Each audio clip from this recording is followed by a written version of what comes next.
Hi there, Tony! Oh, hey, Salty Sea Captain. How's it, hanging? Shriveled, crusty, and covered in barnacles. Is that a new shirt? I must say it's quite fetching. Oh, yeah, this is my new Otaku Trucker t-shirt. He's based on the animations I've done that are, about this trucker who's like grizzled, but he's really into anime and Japanese culture. I, too, share an affinity for the animation of the Orient. Well, okay, we don't really call it that anymore, but... At one time, the darkest heart of the Indochina Sea. It's weird, I keep thinking that you're like about to say something really racist. No, Tony. The real racist is the ocean. Well, I'm glad that you like the shirt. And if you at home like the shirt, you could click below to find out how to get one for yourself. It would really sincerely mean a lot to our show. It would help us make more videos and better videos. But for now, let's start the show. Today in Nerd History! Since the days of Cubone, we've known that even just a quick glance at the Pokedex will reveal dark, dark, dark truths. And that tradition continues to this day with the new Pokemon announced in Sun and Moon. Let's take a look at the 7 most upsetting Pokemon in Sun and Moon. Number 1, Bounsweet is so lovable that its life is a living hell. Likely based on an actual fruit called the purple mangosteen, Bounsweet is probably one of the cutest Pokemon announced for Sun and Moon so far. Its description starts out pretty adorable too. Because it exudes a delicious smell from its entire body, Bounsweet is popular with Pokemon and people of the Alola region. Bounsweet's scent has a calming effect on humans, so many people let them live inside their homes as a sort of air freshener. Sounds pretty god-dang delightful, huh? A swell deal for everyone involved, right? No, not exactly. It turns out that there's a thing called being too lovable. I know something about that. The entry continues. Unfortunately, it's sometimes swallowed whole by Pokemon drawn to its aroma. These Bounsweets are actually swallowed whole. Yes, that's right, they're afforded the luxury of watching their own innards digested by stomach acid alive while they're just screaming, "Oh my God!" and just watching themselves die. But it gets worse. While running away from other Pokemon, Bounsweet flees danger by skipping along the ground. Since its bouncy movements don't convey to the others that it's actually in desperate flight, no one ever comes to its aid. So next time you see anything cute, just remember that it's probably silently screaming inside, begging for a quick death instead of being consumed and digested. Oh my God, Tony, honestly, what is it with you and these weird, creepypasta Pokemon 4 DeviantArt fan theories of yours? I'm sorry, Jared, but this is all official lore from Nintendo. It's part of the canon, it's real, and worse yet, we're just getting started. Oh my God. Arceus can't help you where we're going, buddy. Number 2, Mimikyu will do anything to be loved. Mimikyu may look like Garbodor dressed like Pikachu for Halloween, but what you're seeing isn't exactly what you're getting. Mimikyu lives its life completely covered by its cloth and is always hidden. People believe that anyone who sees its true form beneath the cloth will be stricken with a mysterious illness. People in the Alola region are convinced that you must never try to peek beneath its covering. Being a cursed outcast from society is only a sad thing if you want to be part of society. And Mimikyu, well, does. A lot.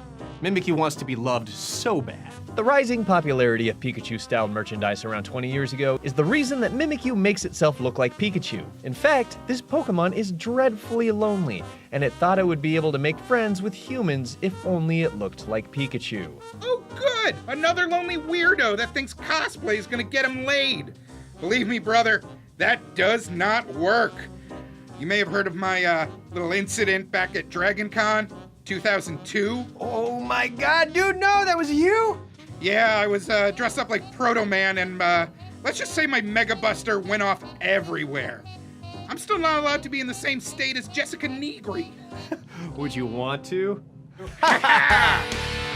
Cheap shot! It was a cheap shot. Cheap shot. She's probably a perfectly nice woman. I've never met her. She seems okay. She's probably she's nice. She's great. Yeah. Number 3, Sandalits everywhere should be in jail. Sandalit kind of looks like an asshole, and rest assured, they are. It's bad enough that they have a unique ability to poison any Pokemon, even poison and steel types who were previously immune to poison attacks. But Sandalits has something far more sinister going on. Sandalit females not only release toxic gases, they can also emit pheromones that attract males of all species, including Pokemon and humans. Inhaling these pheromones may cause opponents to be controlled by Sandalit's will. If I'm reading this right, it means that female Sandalits are capable of using pheromones to attract human males to physically enslave them. Nintendo has essentially created Pokemon sex bandits who ensnare and seduce human men to bend them to their whim. Great. God, that's disgusting!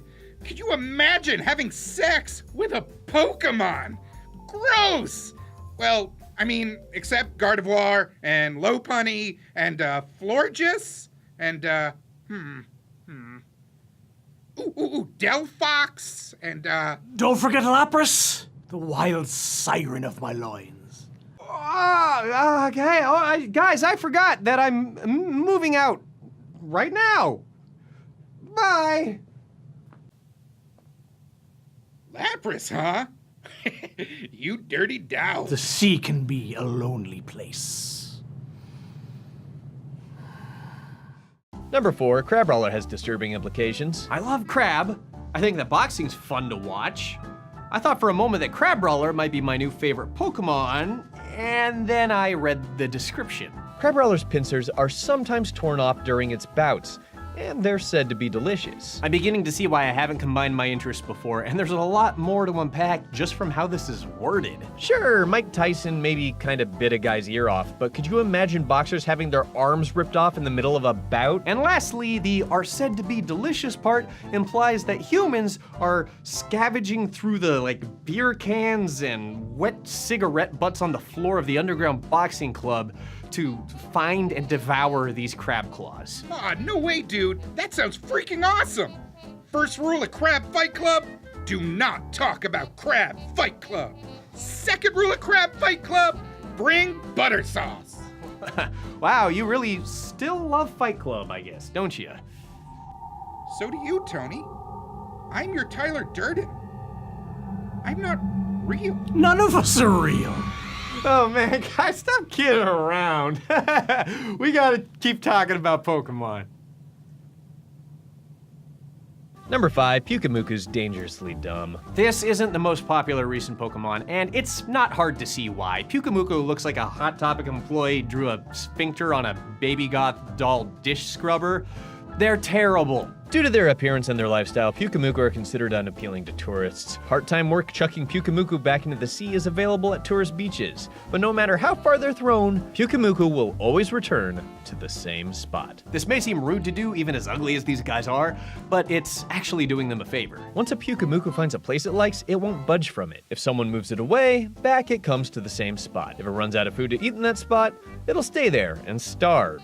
The people of Alola found this so pitiful that they developed a tradition of chucking Pyukamuku back into the food-rich sea whenever they come across a thin-bellied Pyukamuku. Tossing Pyukamuku back into the water is kind of an act of vanity on the human, sure, but it's also an act of mercy on a creature that is so stupid that it kind of deserves to die. Black and white, too dumb to live. Yeah, these things are basically just sea pandas. I think you mean Manatee, the sea cow. I've eaten quite a few in my time. I'm pretty sure that you're not supposed to eat those. It was the least of my crimes on that voyage. Jared, why did you buy that creepy painting? I thought you bought the creepy painting. I can hear you guys. You can hear us because it's cursed. Oh, I'm in the same room as you. I mean, I may be haunted by the death of my crew, which admittedly I am very much responsible for. I may be trapped in a painting, but I'm not cursed. I am a war criminal. Oh yeah. Number 6 and 7, Sandygast and Palossand are evil incarnate. Sandygast and Palossand are complete horror shows dressed up like childhood memory. The tunnel-like mouth of a Sandygast can suck the vitality from people and Pokemon. Apparently, it's a test of courage in the Alola region to put your hand into a Sandygast's mouth. Okay, I don't get how this is a test of courage. It's not a test of courage if it means you're assured destruction. Humping a running wheat thresher isn't a test of courage so much as a litmus test that you're an idiot.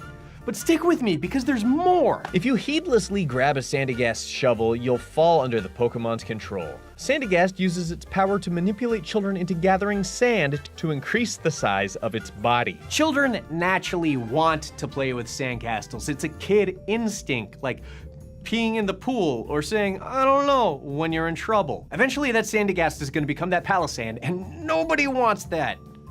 Nobody. Palossand loves the vitality of Pokemon and drags small Pokemon into its body so it can steal their life force.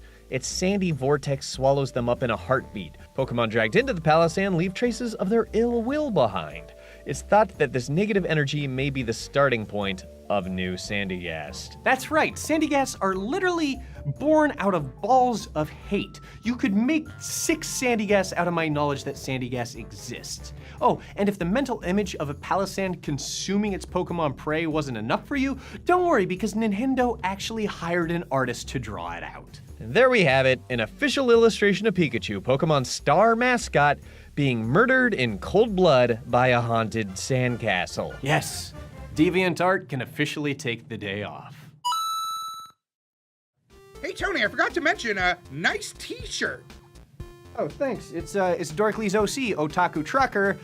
You can click to watch one of the videos he's in here, or you can click to subscribe, or you can click to find out where to buy one of these bad boys for yourself and put it on your body. Hey, and as a special offer, if 1 million people buy the t-shirt, I'll go away forever. Uh-oh!